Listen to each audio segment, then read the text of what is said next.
Yung Grab driver na laging alam kung nasaan ako. Hey guys! Welcome back sa channel! Kung bago ka pa lang dito, huwag mong kalimutan mag-subscribe. Kasi dito, mga kwentong parang totoo pero hindi dapat nangyayari ang pinapakinggan natin. Ngayon, pakinggan mo to.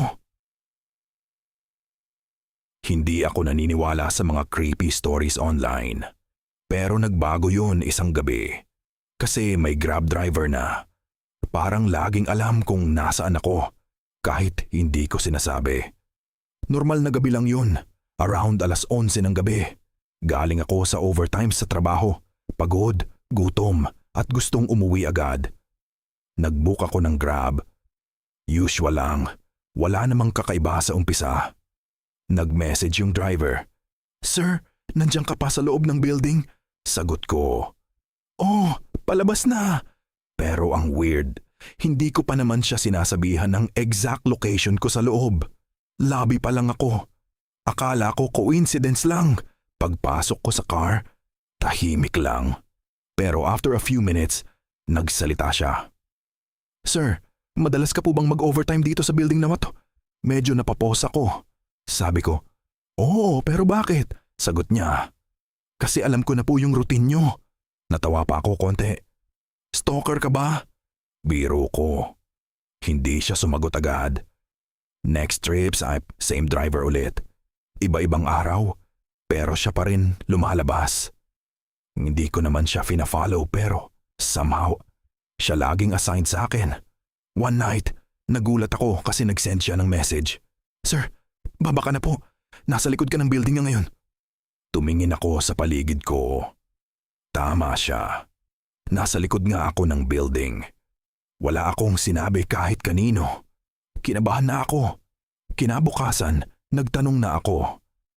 Paano mo nalalaman kung nasaan ako? Tahimik siya. Then sabi niya, kasi hindi po kayo nag-iisa sa booking niyo, sir. Bigla akong napatigil. Sabi ko, ano ibig mong sabihin? Mahina niyang sagot.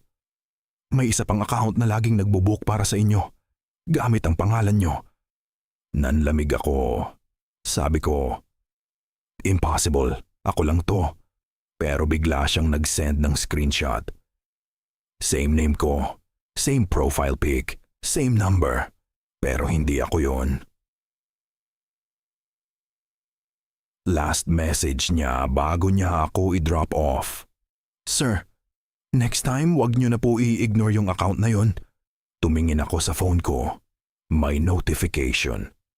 Your Grab is arriving in 2 minutes. Same account name ko ulit. Pero this time, pick up location. Kung nasaan ako ngayon sa loob ng bahay.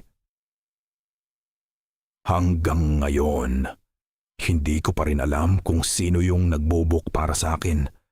Pero isang bagay sure ako, hindi na ako nag-o-order ng Grab mag-isa. Kung umabot ka hanggang dito, salamat. Pero bago ka umalis, check mo muna kung may gumagalaw sa likod mo. See you sa susunod na kwento. Dito lang sa Kwento sa Kangitngitan.